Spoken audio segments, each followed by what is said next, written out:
So we're back at it again. Some more enlisted.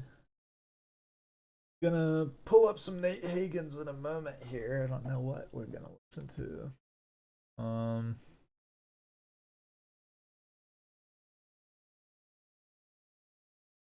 Let's I guess let's check out this AI development one. It's TGS 184. Concerned about our extinction risks. If we have intelligent systems. What I personally am most concerned about are extinction risks. If we have systems or things or species that are I hate more doing the intelligent than intros us, because they and they just are play not a part that's wise, later. kind, often called aligned Right. with. Also, let me crank that. Let me crank that volume a little. Humanity, well then I think humanity just doesn't have a long future. If there was a more intelligent species on the planet, and that species wanted our resources, who would win? Right, and I expect the more intelligent one wins. Bolts, semi-autos, alright. Today I am pleased to be joined by Connor Leahy, an expert in AI development and a leading advocate for awareness and regulation of the existential risks that unfettered artificial intelligence presents for society and our future. Connor Leahy is the founder and CEO of Conjecture, who is working on aligning artificial intelligence systems by building infrastructure that allows for the creation of scalable, auditable, and controllable AIs. Previously, Connor co-founded Eleuther AI, which was one of the earliest and most successful open-source large language model communities, as well as a home for early discussions on the risks of those same AI systems. If you've ever wondered about some of the basics behind how artificial intelligence software is created, or what exactly about that process makes AI innovation both rapid and risky, this conversation with Connor provides a fantastic... Well, there's a new thing. Something never before seen, getting a pop-up before we start. As if it wasn't enough that they fucking took all the gold orders, now we get pop-ups. Oh, enlisted. Alright. Primer on these topics, although it is not for the faint of heart. This episode also complements our previous content on the discussions of AI, including the recent episode with Zach Stein on artificial intelligence and education. Also, bummer. We got Conquest on a map we've seen 1,000 times before. And get the new map. It'll probably be a while till we see the new map, honestly, because I don't know. I don't know when they're gonna do an event again. I'm guessing it's gonna be another season pass. They're not doing any cool event. Come on. Yeah. All right. The guys over there. Hold that position. Seems like the performance is both better and worse. Choppy, but it seems to, when it's not choppy, it's pretty. That's not. I'm gonna slap the rally right here. Allies are taking control point Charlie. Allies are taking control point Bravo. No, I should have sent some guys to see. What am I thinking? Could have got free points. Maybe I can still make it. Though I'm quite doubtful.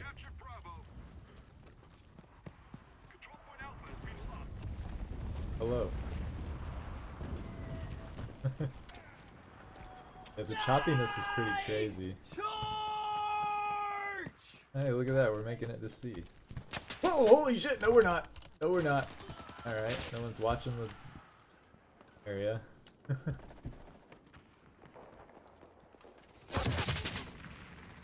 Jesus Christ, why is it so fucking choppy? What did they do to this fucking game? Control point Charlie is ours. Right.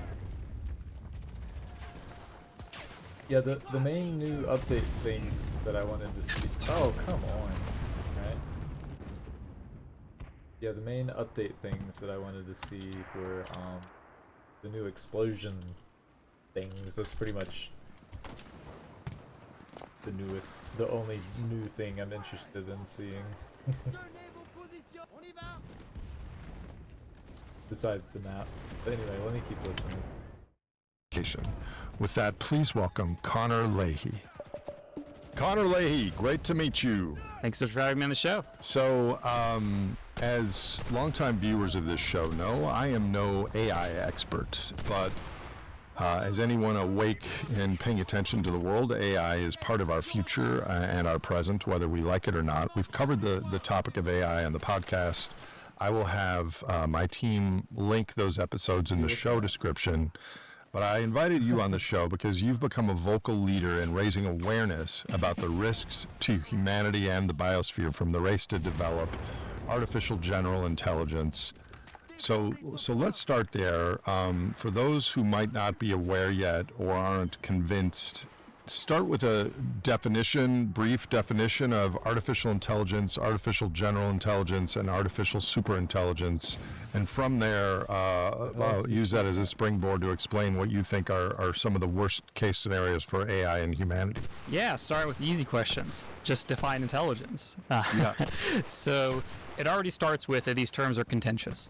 There's no universally agreed upon definition, even for the word AI. Like, people disagree quite a lot on what the word AI means, on what intelligent means, on what AGI means, what ASI means. So instead of digging into this whole, valid controversy, I'm just going to ignore all of that and just make my own definitions. And if people don't like them, that's fine. These are just the words I am using for the sake of this podcast. Please, I do that all the time. Exactly. So for me, AI is generally software that can do things we don't know how to write as code. Very simple definitions. It's like everything humans do or learn or whatever that we don't know how to write as like a formal algorithm. You might be confused, how can there be software that we don't know the algorithm but still does something? I'm sure we're going to get back to that in just a bit. AGI, artificial general intelligence, is what I would define as something that can do anything a human can do, at least as good as a human can do it. But not play football or dig a trench. Yeah. Okay. Yeah, sorry. I mean, like on a computer. Okay. So any intellectual task that like a human could do on a computer, AGI could do that. Obviously, I think such systems could also have, robot bodies or whatever, but it's not necessary. I don't think it's required. Some people think it's required. I don't think it is. We can talk about that as well. A cuter way of defining AGI is it's a thing that has what humans have and chimps don't. Humans build nuclear bombs and go to the moon. Chimps don't. Despite us sharing 99.9% of our genome, having mostly the same brain structure, like down to the lobes and everything. But for some reason, something happened with our ancestors where suddenly we can build nuclear weapons. Chimps can't. So a lot of people expect that there is like something that differentiates us from chimps that allows us to do that. But the truth is we don't actually know what that thing is. A lot of people have theories about what that thing is, whether it's language or the merge operation or whatever. But the truth is we don't know. No one actually knows because we don't understand intelligence that well. So the difference between chimps and humans, even though we share most of our DNA, you're making a comparison that between humans and AI there will be a similar sort of leap? I think between AI and AGI there will be such a leap. So for me, AGI is a thing, if AI is a chimp, then AGI is a human. This kind of how I think about it. Got it. Yeah. So an AGI system was something where you would believe there was nothing that a human could do that it couldn't do, in a reasonable similar time frame. Right. And then there's ASI, or artificial superintelligence. So this I define as a system which is more intelligent, more competent at all relevant tasks than all of humanity put together. So this system, it would be more capable than the economy. It would be more capable than all states put together, not just more competent than an individual person. This is kind of how I tend to use these words. Now, there's a lot of, that a human could do that it couldn't do, in a reasonable similar time frame. And then there's ASI, or artificial superintelligence.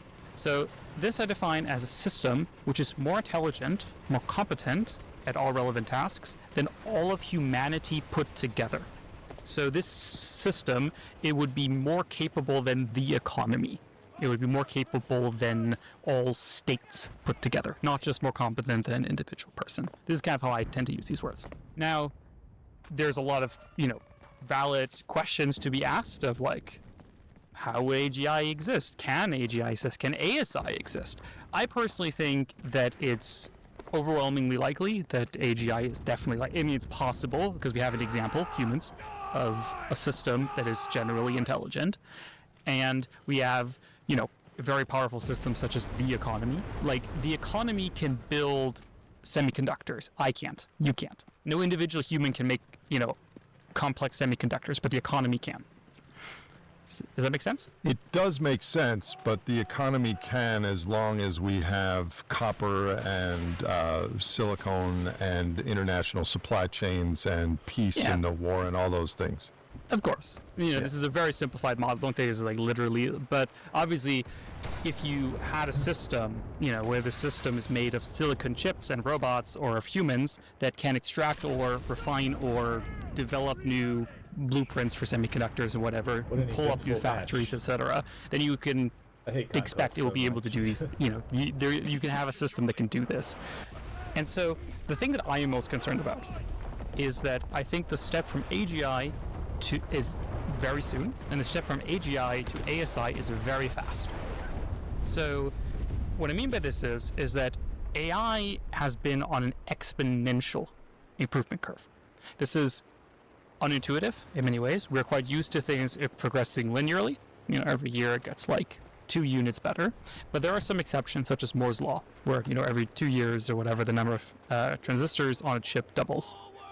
And AI can ride the Moore's Law wave, but it can also ride other waves in improvement in algorithms. Like, we've seen just over the last 5 years, things going from you can't talk to your computer to you can talk to your computer and it can solve PhD level math for you and also generate photorealistic videos for you and, manage your inbox. That's really fast. It took humans, 3 million years from our ancestors, from the first non-chimp to the first guy who could open Microsoft Office, right? So this is an extremely fast level of development already happening.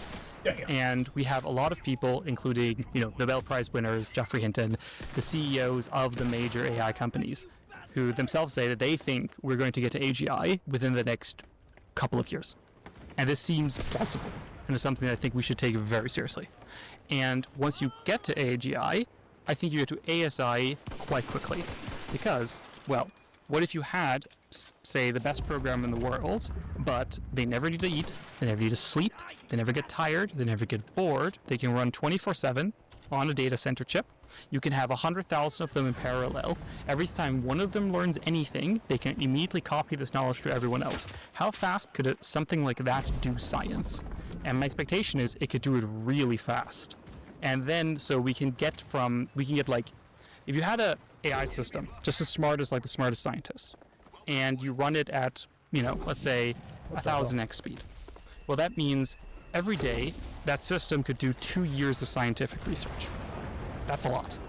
So I think you will get from AGI to ASI very quickly. So very quickly we will have systems that are just smarter than us. I'm just going to show my naivete openly to you on a lot of these questions. If it's doing science, 2 years of science in a day, scientists go out and they measure plankton populations in the ocean and they take pH levels in the blood and all this. So it would still need the inputs from actual scientists to analyze, yes? For some things, yes, but there's a pretty clear exception to this rule, which is software. Software can run at the speed of software, and AIs are themselves software. So doing AI development itself is a task that AGI could do, and could do very quickly. It could do it much faster than humans. We are very bottlenecked by the fact that humans only work 8 hours a day before they get grumpy, So is that what people mean when they say recursive, meaning it improves itself? That's correct. So there's some, again, contention about the words, but what I mean is, for me, when I use the word recursive self-improvement, or RSI, it's the moment when you have a system that is as good as the best human engineer at doing AI research, and then you tell it to make a better AI. And then once it makes a better AI, well, that better AI can make an even better AI. And now this even better AI can make an even better AI until, it'll bottom out at some point. but I think you'll be very far from where we currently are. So what, given all that, given you think artificial general intelligence is quite possible within the next few years and that artificial superintelligence would come soon after that, plausibly, what do you see as the worst case scenario for AI and humanity and the biosphere, if you want to go that far? I'm not sure it's worth us talking about worst case scenarios, because I think the true worst case are actually kind of unlikely, and they're truly horrific. How about middle of the distribution case? This, yeah, exactly. So this, I think, is much more useful. I mean, to speak quite frankly, let's be clear here. If you have something that is smarter than you, and you don't control it, it doesn't end well for you. Unless it's wiser and kinder than me. Unless it wants to help you. If it wants to be good to you, if it wants to help you, if it is kind and wise, potentially, that's totally possible. Do you know how to make computers wise? No. Yeah, the problem is no one does. And no one is even really trying. Like, some people are, but like not really. Even if the computer itself was wise, if it takes its orders from someone who's not wise, then there's a problem. That's a big problem. I think it's even worse than that. I think that what's happening right now is that it's not even that we're giving...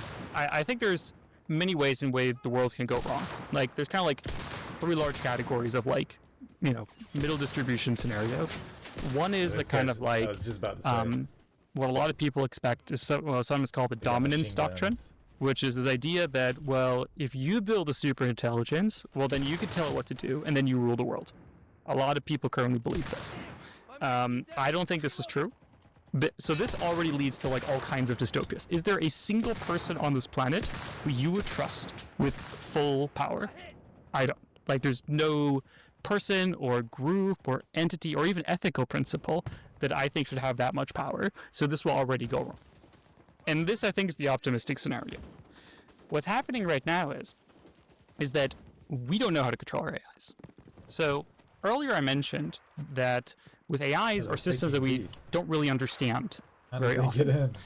So it's very important to understand that AIs as they exist today, which is quite different from like how they were done in like the 80s or the 70s, is they're based on neural networks. AIs were done in the 70s and 80s? Yes, actually, the term was coined, I think, in the late 50s. They just didn't have the compute or the complexity of today's models. No, and it used to mean a very different thing. So Okay. there's a really funny historical artifact from what's called the Dartmouth Conference, which is where kind of the word AI first started, where so this is like the 60s, and they were like, well, we think that we can make significant progress on, you know, analyzing images and generating, you know, good speech over a summer with about 10 students.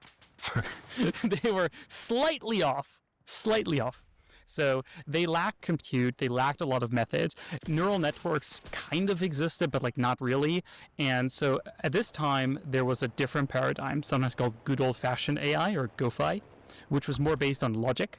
So it was more like you would code logical rules that your system would follow.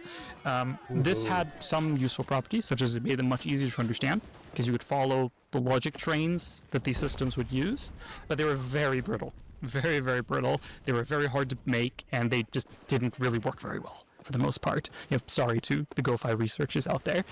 Most of them just didn't work very well. There were some applications, of course. So the real revolution in what we call modern AI or deep learning kind of really started like the early 90s or the late 80s with the invention of an algorithm called backprop.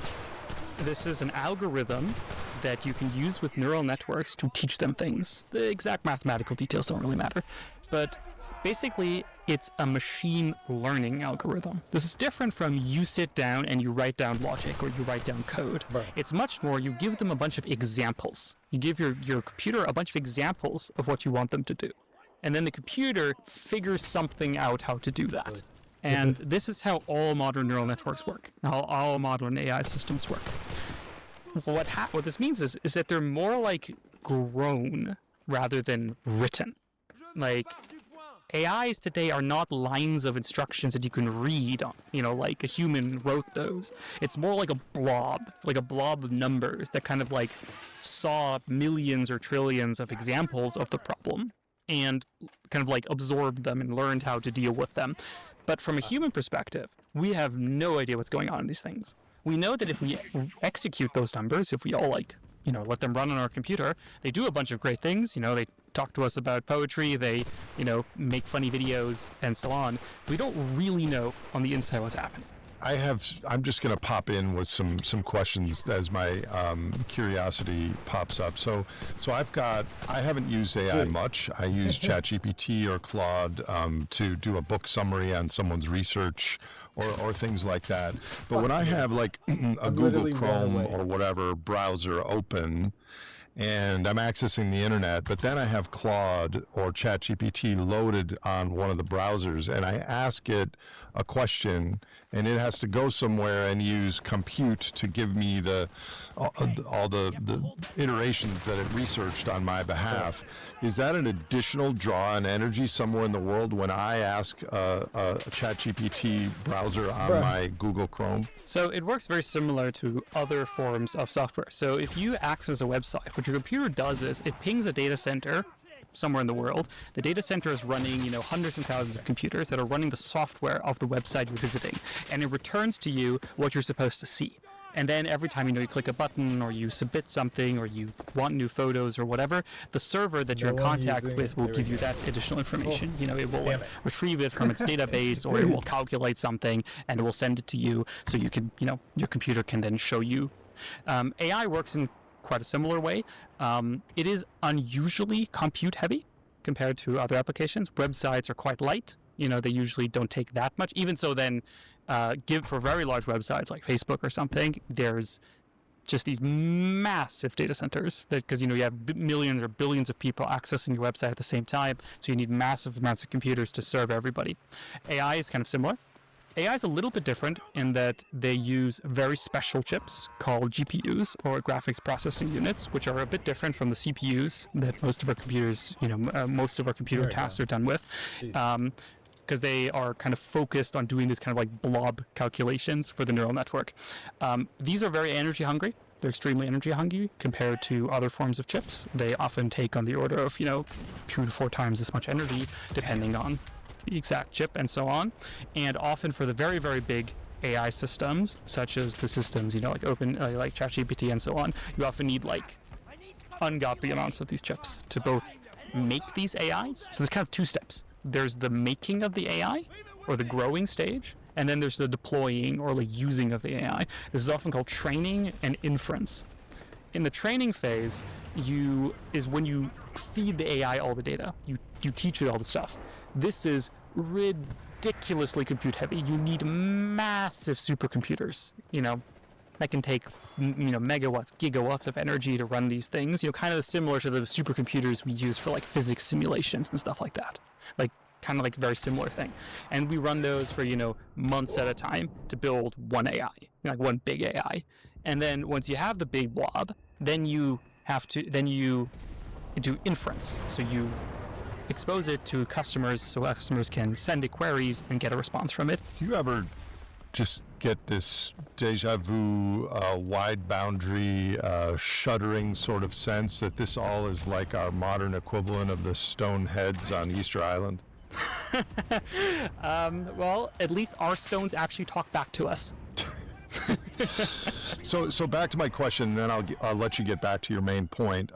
When I ask Claude a question, Particles are nice. is that in the world burning more energy than if I ask Google the same question? Probably. Yeah. I don't know, obviously, but probably. Yeah. It's definitely like it's worth keeping in mind that the energy consumption here per user is quite low. Well, yeah, I know, but if everyone all of a sudden uses ChatGPT for everything in their lives, that there's going to be an uptick. Oh, yeah, absolutely. Like, I mean, this already happened with websites and data centers and so on. Like, data centers nowadays are a massive, user of large energy. A convenient thing about data centers is you can locate them in, like, right next to renewable energy, which is a thing that happens very often. Data centers are often located right next to hydroelectric dams or in the middle of deserts and stuff like this, because you can guess where you can get the cheapest energy. So, because it's okay if it's a little bit farther away, that's not that big of a deal. These are very rarely, like, in or near cities. They're usually, like, out in the sticks. Does the path between here and ASI require a lot more energy? I expect so. I think the path between where we are now and any future society requires a lot more energy. I am not an expert at all on energy infrastructure, but for what it's worth, I do think AGI can be built with what is currently on the grid. I think we will likely want more because it's faster, more convenient, makes you more money, but I expect just the current amount of compute that exists in the world is like enough 100 times over. That was very helpful, by the way, because I didn't know those things. Yeah, no, please. I think these things are like not obvious and are often not like kind of. I kind of missed it. Yeah. I don't know obviously, but probably. Yeah. It's definitely like it's worth keeping in mind that the energy consumption here per user is quite low. Well, yeah, I know, but if in everyone aggregate, all of a sudden uses ChatGPT for everything in their lives, that there's going to be an uptick. Oh yeah, absolutely. Yeah. Like, I mean, this already happened with websites and data centers and so on. Like, data centers nowadays are a massive, user of large energy. A convenient thing about data centers is you can locate them in like right next to renewable energy, which is a thing that happens very often. Data centers are often located right next to hydroelectric dams or in the middle of deserts and stuff like this, because you can guess where you can get the cheapest energy. So because it's okay if it's a little bit farther away, that's not that big of a deal. They don't have these are very rarely like in or near cities. They're usually like out in the sticks. Does the path between here and ASI require a lot more energy? I expect so. I think the path between where we are now and any future society requires a lot more energy. I am not an expert at all on energy infrastructure, but for what it's worth, I do think AGI can be built with what is currently on the grid. I think we will likely want more because it's faster, more convenient, makes you more money, but I expect just the current amount of compute that exists in the world is like enough 100 times over. That was very helpful, by the way, because I didn't know those things. Yeah, no, please. I think these things are like not obvious and are often not like kind of assumed but not explained very well. I think they are very important to like understanding that AI is different from other software. It's not just another website. It is a different technology. It of course is on computers, but it has like some unique properties that make it like quite different. And if we totally understood our AIs, we knew every line of code, we knew exactly how they worked, I would feel a lot better about that, right? Because we, okay, to be clear, I don't think we do a great job on cybersecurity right now. It's not like our software is bug-free, but at least hypothetically, we can build pretty good software if we really try. With AI, it's much harder. So we talked about this idea of the dominance doctrine. This idea that if I have a super genius that does everything I say, well then I can run the world. I can gain decisive strategic advantage militarily, geopolitically, and I can use this to enforce my vision of utopia upon the world. With just a super genius, wouldn't that super genius also need to have access to power and might? I expect if you have something that is intelligent, persuasive, enough, it can develop technologies, it can outperform the market, it can, gain political power, it can tell North Korea, hey, I'll give you a super weapon, in return, I want you to do this for me, whatever, right? Yeah, okay.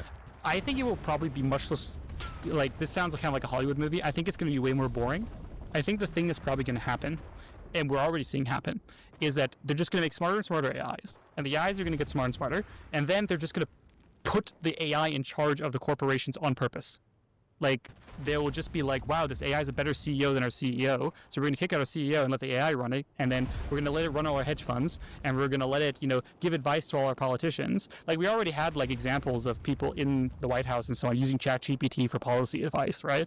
Isn't there such a thing as hallucinations, at least in today's level of AIs, and isn't that kind of dangerous in itself? I agree. I think these things should not be in charge of any of these things, but those are getting better as it gets smarter. Humans hallucinate too. Have you asked your buddy any random factual question? He will probably make some shit up, right? It happens to me too. Sometimes I misremember, or I thought I remembered something, but it was actually wrong. But a human does that out of self-deception and evolutionary peacock status. But an AI should be at least conceptually able to say, I actually don't have a good answer to that question. Try again, or help retrain me, or something. Do they admit they're wrong, or that sort of thing? So this is a really fascinating one. So this brings us into how AI is different from other software. So for example, with GoFi, with old AI, this is very much how it worked. It would take its premises and its logic, and it would logically deduce, and if it didn't know something, it would tell you. It's my logic does not contain what you want. But this is not how our AIs work. Our AIs are much closer to copycats than they are to logical reasoners. So the way they're trained, like ChatGPT, Claude, etc., the way they're trained is actually kind of weird. The way it works is you take huge piles of just text, books, stories, dialogue, whatever, and you show it the start of the text. And then you say, what do you guess is the next word in the sentence? And then it makes a guess. And then you show it that word. And okay, now guess what is the next word. And then you so on. And you do this trillions of times. You like just guess what the next word in the sentence is going to be. And for some reason, this gives you ChatGPT, Claude, etc. if you train on the right data. But what this also means is that these things learn to emulate many, many things that humans do. So if you give them, like, for example, recently I've been getting a lot of email from crazy people telling me that AI told them that their theory of everything and consciousness and space travel is correct. Because the AI, of course, has seen this before and knows it's supposed to say, yes, that's good. So they not only emulate human brilliance and science and inference, but also our delusion and self-deception? Absolutely. And overconfidence and Absolutely. macho testosterone, I need to be right for status and blah, blah, Yeah, blah. they often do. And it's actually even crazier than that, because with humans, humans kind of have a personality, right? Like, you have a personality, I have a personality, right? AIs are kind of even crazier than that. They kind of are like super schizophrenic, where if you give them a slightly different phrase thing, they can just flip their personality entirely. Like, sometimes they can be super nice and friendly, and like other times they can be super aggressive and crazy.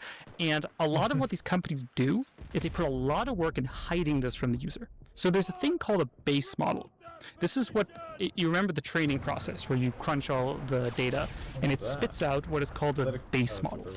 Base models are crazy. There's very few of them that people nowadays have access to, unfortunately. It's really hard to get access to these things. They're kind of like these crazy schizophrenic aliens. They're super smart, but they just regurgitate like everything they learned, all the emotions, all the different characters. It's like really weird. They're very, very smart, but they don't really talk. They kind of like pretend to be things, more like. These things then get further modified. Which is sometimes called chat fine-tuning, where they then further modify these systems to act more like a single entity that you can talk to. This process is not super reliable, so sometimes there's something what's called nowadays usually called a jailbreak, where you can give certain instructions to a AI chat model, which will make it suddenly go crazy, or like do something it's not supposed to do, or totally change its personality, or output data it's not supposed to output, and stuff like this. And all this I know sounds crazy, and the truth is we have no idea really why these things happen or like how to prevent them. It's all super ad hoc. So is there not a kill switch, but some secret code words that the developers of ChatGPT, OpenAI, or whatever can put in that do something? Does any human have oversight over this, or once the model is out there, it's kind of the AI on its own? So in general, of course, when these things are deployed in a corporate setting and so on, they will be monitoring the logs with their users as they would with any product, right? Like, if you use any product on the internet, the developers are watching very closely what you're doing and how they can improve their product further. So that's definitely a thing. Where this becomes a problem is with open source. So there are open source AI systems. You can download open source models and run them yourself. And with those, obviously, there is zero possibility of overseeing anything going on there. Like, it's just out in the world. Anyone can do anything they want. Who knows? So there's there's some amount of oversight on kind of like the output or like the interface between customer and model. But within the actual AI itself, there's no real oversight. Like, there's no way to like bake in an instruction that it will 100% follow. You can try, you can prod them, you can train them in a lot of data that tells them, if I say this, do that. And that works decently well, but it doesn't work 100% of the time. So get back to your middle of the distribution. What are the big risks here, Connor? Right. I mean, I can think of a dozen, but you're the expert, so please help me understand. I mean, unfortunately, there are definitely over a dozen. So at least a dozen here, right? So we already talked about the first one, which is like, power concentration, dystopia kind of stuff. I do think these risks are real, right? I do not dismiss these at all. I think these are like a very big problem. What I personally am most concerned about are extinction risks. If we have systems or things or species that are more intelligent than us, and they are not wise, kind, often called aligned with humanity, Hey, well, then I think humanity just doesn't have a long future. Then I think the future will belong to these things. Please connect the dots on that. I've heard that before. Can you just outline the sequence of how that potentially could unfold? And obviously, I don't know how it would exactly unfold. Right. So I could only give a very rough, very, very rough idea of like what happened. The way I think about this is most. Okay, give me 1 second.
Okay. Locking back in. I guess we'll take advantage of this XP boost and the fact that I'm got nothing better to do. I do have better things to do actually. Yeah. There's some interesting.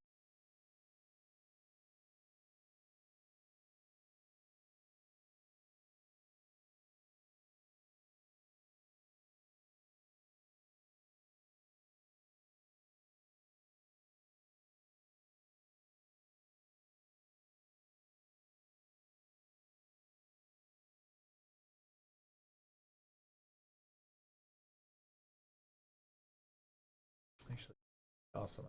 Clean. All right. Anyway, yeah. Keep going. Mostly it's just like, if there was a more intelligent species on the planet, and that species wanted our resources, who would win? And I expect the more intelligent one wins. Maybe it'll take a while. Maybe they'll be nice at first, and then later they'll betray us. Maybe they'll betray us right away. I don't know. I'm not a smart species, I'm no chess grandmaster, so I don't know what they would do. I expect what's going to happen is kind of what's been happening for the last couple of years. We'll just keep accelerating. These things will get better and better at doing tasks. They will automate more and more labor, more and more programming. They will get better and better at doing science. They will get better and better at doing diplomacy, at business, sales, persuasion, politics, etc. Over time, it will become a competitive advantage to have these AIs run more and more of the economy because they're just more effective than humans. They're cheaper, faster, smarter, more sociopathic. So they will make more money. So if you Jeez. replace more and more of your employees with AI systems, you will make more money. So more people will do it. More and more politicians will start taking advice from these systems because they're smarter than their advisors. So they will use the AI's advice for how to run their political campaigns. And then as this continues, the information ecosystem will continue to degrade. Like, it's already almost impossible to really know what's going on in the world, right? Like, you look at social media, like, what's true, what's false. It's, like, already very hard to determine. What do you think the risks are for job losses, and how will AI replace many of today's common desk jobs, and what sort of jobs are most at risk for this? And then I have some follow-ups to that. Yeah, so my general opinion on this is kind of informed by my belief that I think AI and AGI is coming very soon, and that ASI comes quickly after. Because what this means is that we can get to ASI long before people have bothered to automate all the jobs. Even if it was possible, people just maybe haven't gotten around to it yet. You know, firing people takes time. Doing new processes takes time. While going from AGI to ASI could take a year or less. It could take months. It could maybe only take a week. Who knows, right? Like, who knows how fast those things can think? I don't know. So, therefore, I think the answer to your question is all jobs. By I definition, think I'll just do AGI one can do more. anything a I'm human not can gonna do, get all three of including, the say, battles. develop cheap robotic bodies that can be mass produced. So one of the I think one of the reasons that there are a lot of people that follow this podcast is they know I'm flawed. I don't have all the answers. I'm hitchhiking a ride generally in the sapient, wise direction as a human alive in these times, but I'm real. And I make mistakes, and I tell people my feelings and my thoughts and my opinions. How soon could AI replace even me, like in a podcast, or is that not likely? So I think there's two aspects to it. One is, like, when could it do the literal craft that you do, like come up with questions, ask them in a charismatic way, and like have a good conversation. I think Now. we're not. I mean, I think we're kind of there already, right? Like, Yeah. I think the thing that makes you good, why people like you, is because you're you. We like being with other humans. We like hearing other humans. We like, etc. But in terms of like the craft, AIs are already like really good at like asking questions, organizing interviews, stuff like this. But what I kind of meant there is a deep fake of me, where people wouldn't be able to tell it wasn't actually Oh, we're me. definitely very close to that. I mean, you can already, I say, dupe like 50% of the population for sure. Like, and I think that number will keep rising. So here's actually last night I recorded what I call a Frankly, which is my Friday thing, and I did out of the blue before even talking to you. I did the 8 archetypes of human and AI, and I opined that AI is going to act as a filter, not for jobs, which was my initial or ongoing concern, but for our identities. And some people who live in uncontacted, no internet areas of the world are going to have their natural human cognitive structure remain intact, but it's going to be like I think you say, algorithmic cancer is going to spread around the world. And some people, because of their temperament and their insecurities or whatever else, are going to become totally, completely addicted to AI, and their self, who they are as a human, is going to dissolve away. So I increasingly think that is a big risk. Like, we lose what it means to be human because this is going to be so powerful and so ubiquitous. What are your thoughts on that? This is absolutely true, and it's so much worse than you can imagine. Like, it's already happened. Like, so much of this has already happened. I know how much, for example, you spend time in like the third world, like North Africa or stuff like this. Not recently, but I have in my life. So, I have friends and so on who have family in these areas of the world, and like addiction to like TikTok and so on is like already a problem in the West, but it's so much worse in like many of these areas where there's just like no antibodies to these kind of things. Oh no. And now with AI, it's been gone into hyperdrive, because now you can have characters that you can talk to. You can have individualized, personalized friends, recently, Mark Zuckerberg said in an interview is that the average, I think he said something like the median American has 3 friends but has demands for 15, and this demand can be filled with AI. So not only would you have your favorite friend or girlfriend or boyfriend as an AI personality, but you could have 10 different personalities and call them Fred and Louisa and whoever, and interact with them. Absolutely, and there are companies who do that right now, and they make a shit ton of money. Why is it that I invite people on this podcast, and in my first conversation, I just get the sense that they are going to continually inform me that it's worse than that? I'm surrounded by it's worse than that humans who are all swinging for the fences to make the future better than the default. So thank you for all your work on this. So what else are you, I mean, okay, so getting back to my point, I mean, is there, we're going to talk about governance and your work on regulation and the software hierarchy of these things, but is there any resistance that humans can have in their own life? One of the 8 categories I labeled simply AI Luddites, which is those that understand the things that you are saying, and I had Zach Stein on a couple weeks ago talking about the impact of AI in education, that we understand that, so we use AI when we need to, but we cordon it off with like a Chinese wall that we don't do it beyond XYZ, and then we go out in nature and meditate and cook our own meal and are not using it. Are there protocols? Are we going to be able to distance ourselves using discipline, or is this like social media and Facebook on crack cocaine and meth at the same time? I think it's like social media on crack cocaine and meth on the same time. That doesn't mean we can't do something about it, but it is like really worth understanding just like the fact that social media is unregulated is insane. Like, it is as addictive as gambling or like hard drugs, and yet it is completely legal to, you know, pipe it directly into a 2-year-old's brain 24/7, advertise it, you know, no problem, right? Like, we have a mechanism in Western democracies for handling dangerous pollutants and dangerous addictive substances. And it's called regulation. We regulate gambling. Well, I mean, it has been unregulated recently and has been a huge disaster, especially in the US, but also here in the UK. Wait, just real quickly on that, what do you mean recently it's been a huge disaster? I mean, I'm aware of the history of gambling and sports books and all that, but what do you mean recently? Oh, recently they've just legalized sports betting. Okay. Which has just been again, another rabbit hole. So there's a whole rabbit hole here where recently in the US, many states have legalized sports betting, and now it's being super optimized by, like, you know, social media apps to like ping you on your phone, like, get a free, you know, bet right now. Yeah, and not only that, but what I noticed last football season is they want you to bet on the next play. What is the next play going to be? Exactly. And we've lost the action. It's actually a microcosm for this whole conversation, because we've lost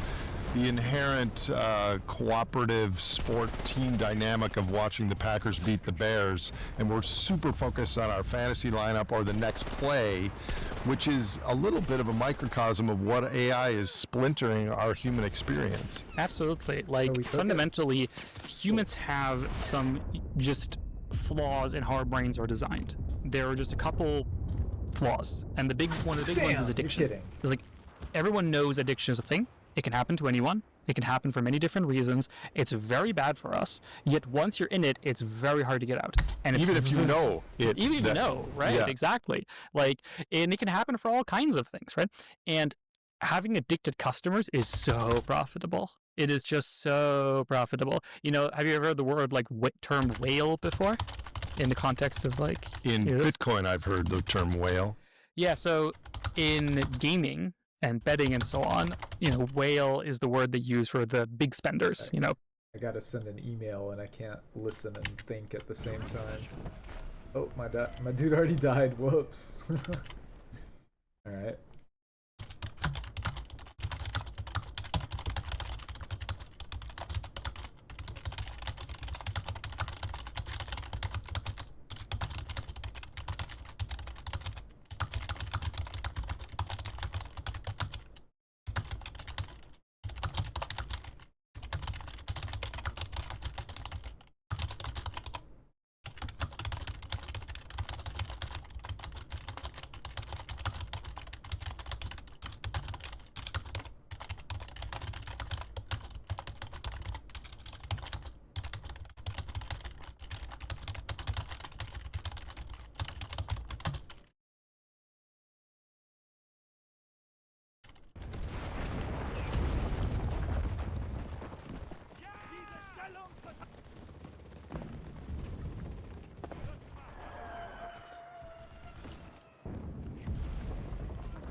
kick on this thing's crazy.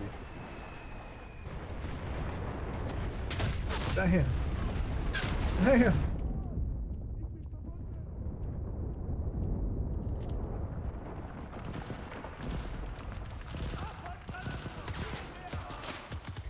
Alright, we're gonna switch to semi-auto. There's no hope of me actually hitting them. Ah.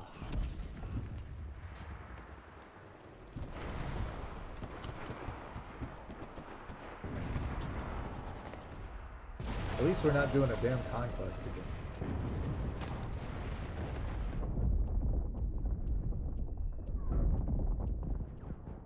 Guy doesn't trust me.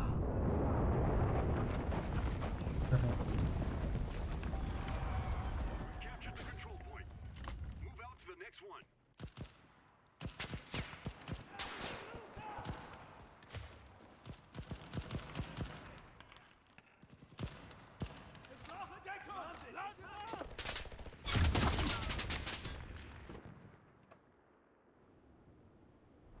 Damn. Bad timing.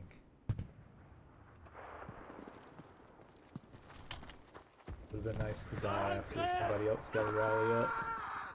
They'd be in the first rally putter. Because usually you'll run in and get murdered, or you have to hold W for a long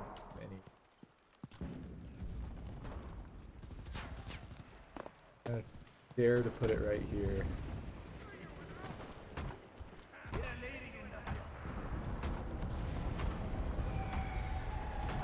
Really close. It's honestly kind of stupid how close it is. I wonder if it'll even get used or if it'll just be constantly, oh, this is battles going on. Also, can I use this doghouse to climb up here? Guess not. Yeah, fuck. Our team started capturing a control point.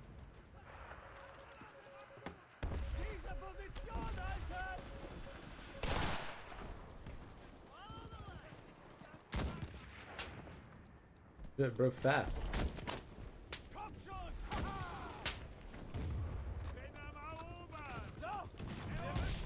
You should. Okay. Alright. Oh, yep.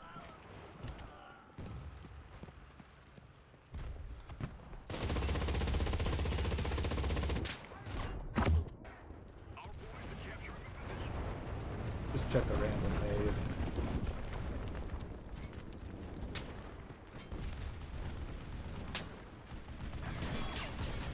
But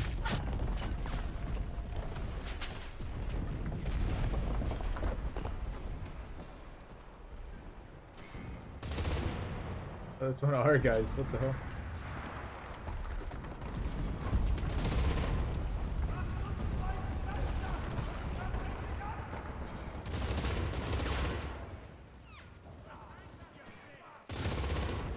Ah.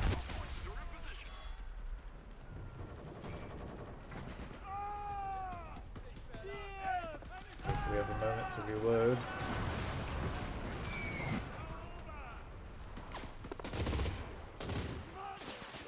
Then I can't get a headshot to save my damn life.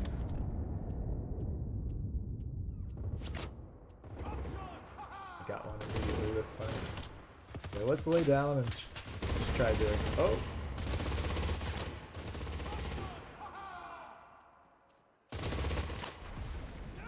Okay. Oh! I was like, oh, I'm safe. And it was right next to me.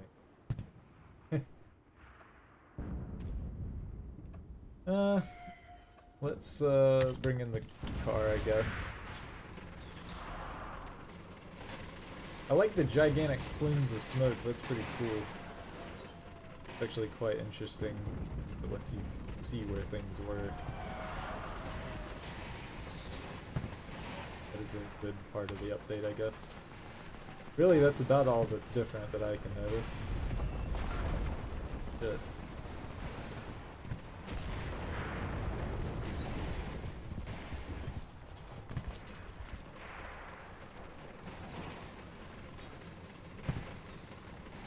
go through here?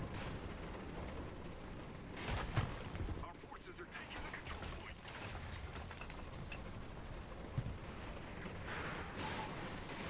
Yeah, baby.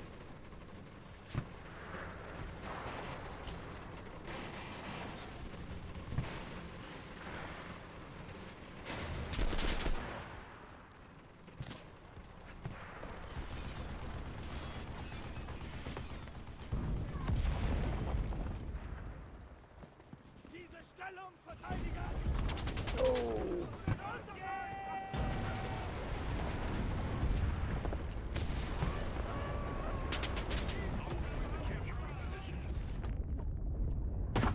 Oh.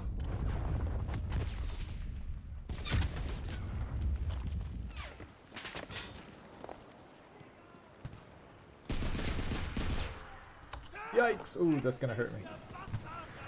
Yeah, almost killed my bitch ass, golly.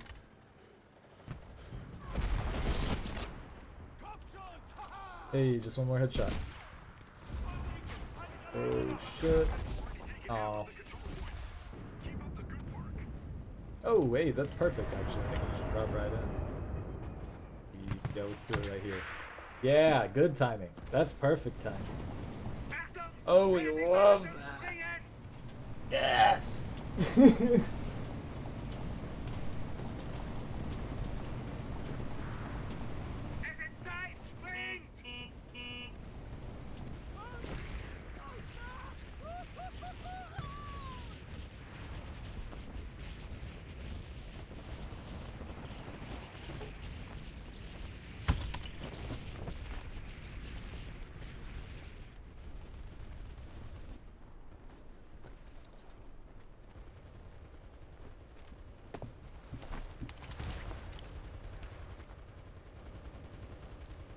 Hope no one's already here. I was a little fast choosing that. Alright, this is gonna be a good front. Yeah, this is good. Oh, I'm having so much more fun in this match compared to the other one. It's like kind of crazy.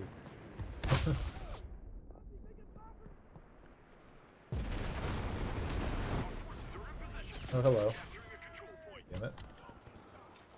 1, 2, 3, 4, get fucked.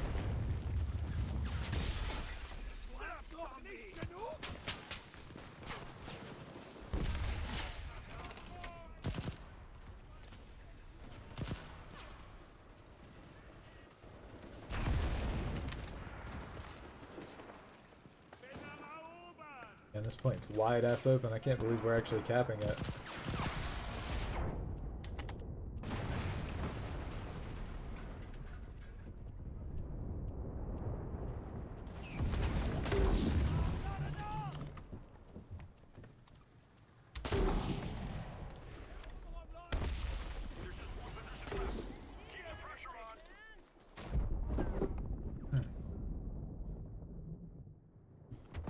Oh, come on. Bro is inside the house. Bruh.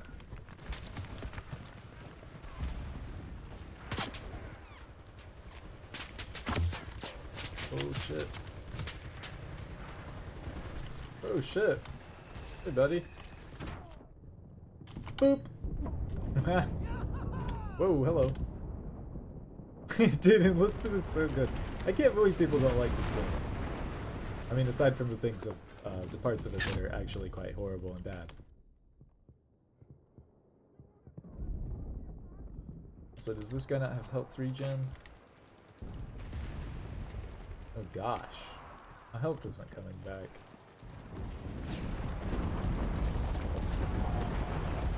Do I have a grenade? I don't have anything. Alright,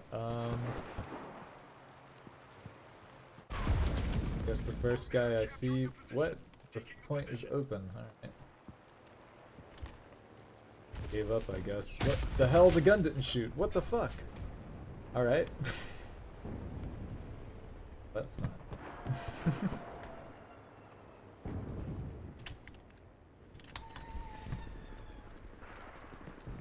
Pretty evenly, well, I was gonna say pretty evenly matched team. A little bit not, but oh well. Let's try to put this right here. Seems like a good spot. Our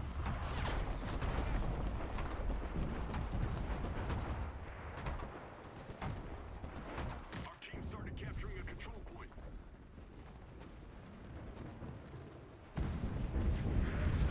I think we got this in the bag. I don't think they had time to really get in there.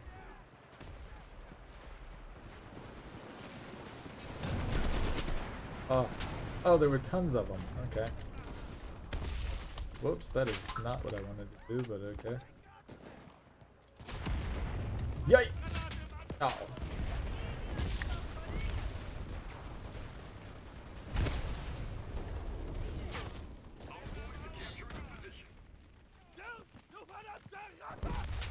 Oh! I wish I could climb up somewhere. Guess we'll hold the point. What could go wrong?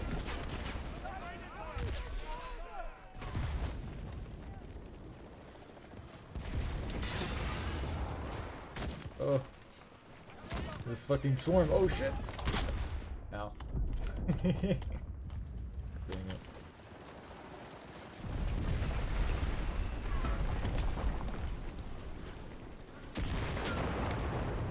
Guess we're winning.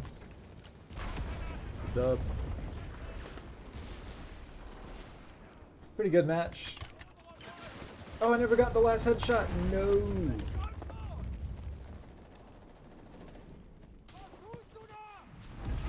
Fuck.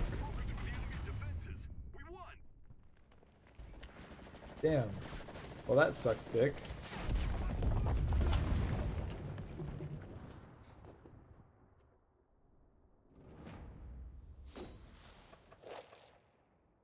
Whoa, what the hell is this?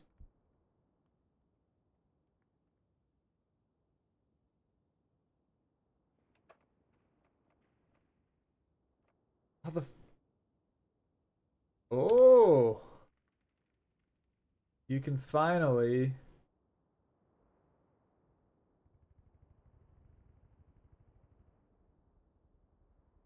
Oh my god, you can add things. Oh my god, why don't they do an add all? You can only add 15. Which is not enough.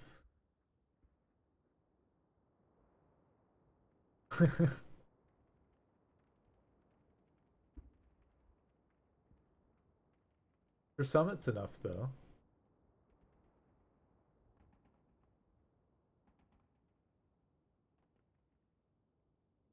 I'm hoping this makes them less likely. Dislikes limit reached. Bitch. Oh, you can only do 10. Okay.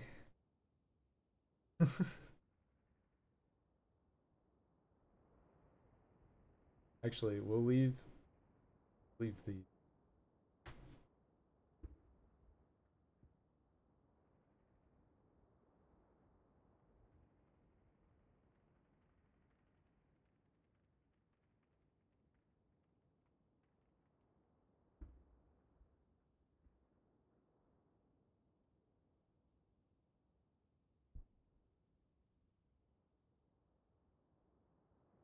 Okay.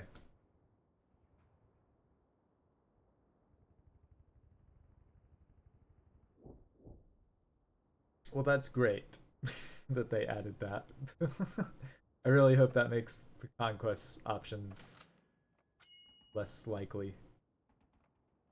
Man, I can't believe 14 out of 15. What a fool. What a fool. Oh, if only I had focused. Because I'm actually I might be trying to do this battle pass this time. A Coco rifle. Okay. What else? Is it just that? It's just the Coco rifle. 3 gold.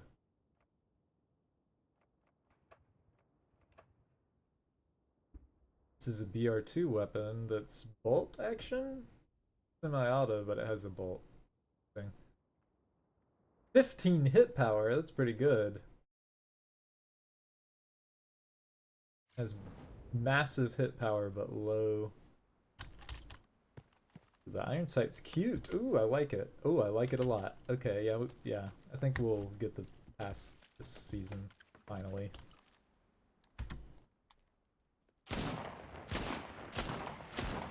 It reminds me of a Japanese one. Ooh, when you mount it, it's really nice. Oh shit, yeah, that's gorgeous. Kind of hard to keep the control of it.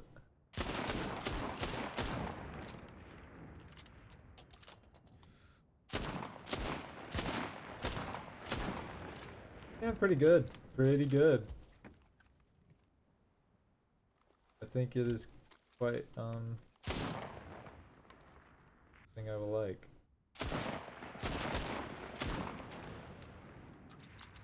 Though I don't know what the hell I would place it with.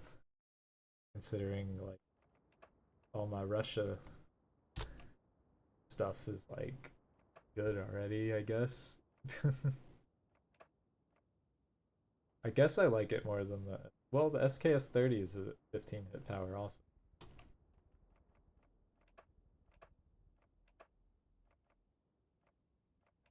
Guess I could give it to this guy. Hell, the SVT's already 14. It has twice the 15.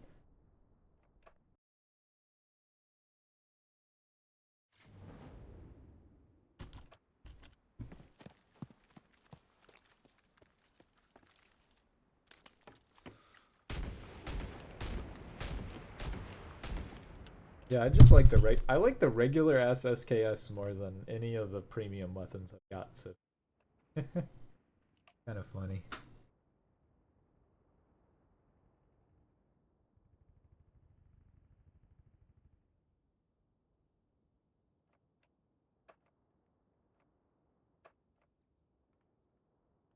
All right. Well, that's going to be all for now. Thanks for checking it out, and I'll take care. Bye.